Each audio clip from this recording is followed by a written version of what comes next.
నీ అద్భుత కార్యములన్నిటినీ నేను వివరిస్తాను.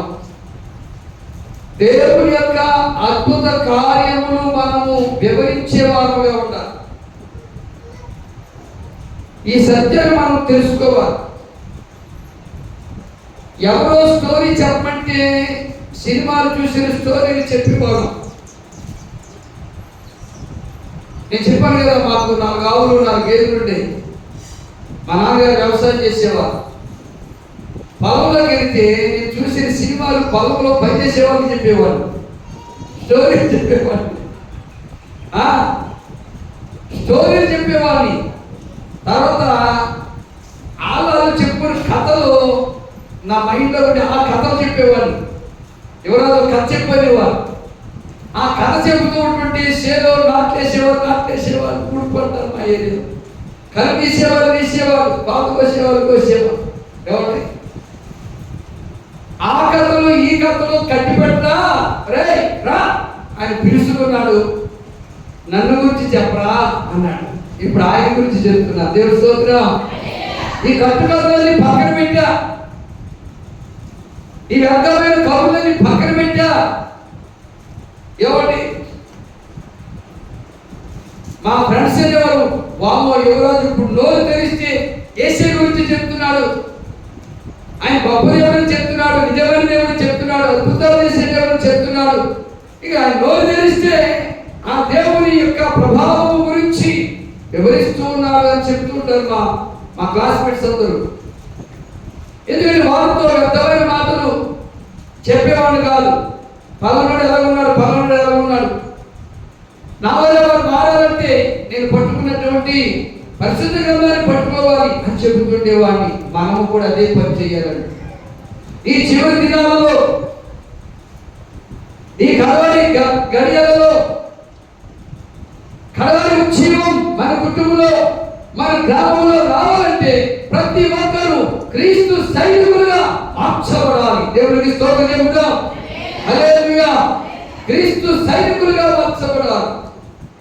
అందుకంటున్నాడు చదివిన మాట మొదటి రోజును, నా పూర్ణ హృదయముతో నేను మీకు మీరు నేను కీర్తనలు అనుకుంటున్నాడు. మనం అనుకుంటున్నావా?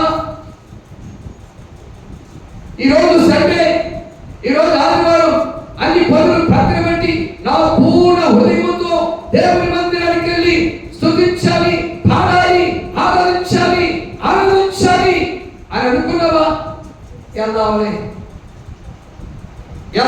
అనుకున్న వాళ్ళు ఈ అన్నకాలంలో అమలక్కలు పాటలు పాడే యోగ్యత పోగొట్టుకున్నారు. ఎవరే పాటలు పాడే వాళ్ళు పోగొట్టుకున్నారు.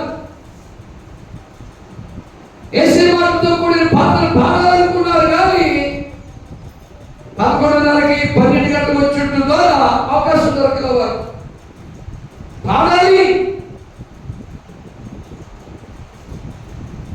ప్రభు స్వరమించాడు కాబట్టి పాడాలి. ఎందుకంటే యేసయ్య మాటలతో కూడిన పాటలు కనుక స్తుతించడం ద్వారా దేవుని శక్తిని మీదకి వస్తుంది. స్తుతులతో దుర్భావం స్థాపించేవాడు ఆయన. కాబట్టి ప్రభునందు ప్రియమైన దేవుని ప్రజలారా, ఈ కీర్తనలు అంటున్నాడు, నా పూర్ణ హృదయముతో నేను యెహోవాను స్తుతిస్తాను, చప్పట్లు కొట్టి స్తుతిస్తాను, నాట్యమాడి స్తుతిస్తాను, స్వరమెత్తి పాడి స్తుతిస్తాను అని విశ్వాసం నీకున్నదా?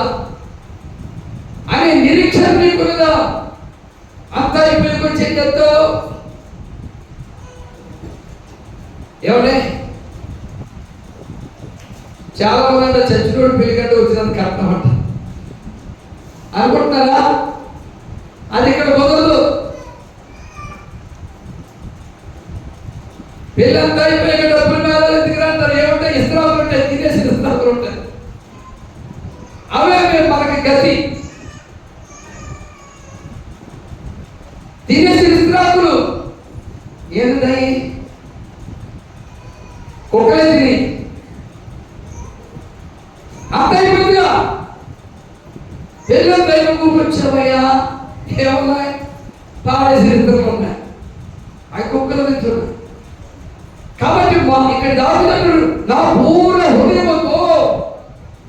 దేవుని స్థితికి వెళ్ళి స్తుతిస్తాను, ఆరాధిస్తాను. ఈ రోజు ప్రభుని స్తుతించే రోజు. ఈరోజు పలికిన రోజు కాదు, ఈరోజు పడుకునే రోజు కాదు, ఈరోజు కాలక్షేపానికి పుస్తకము చదివేసే రోజు కాదు.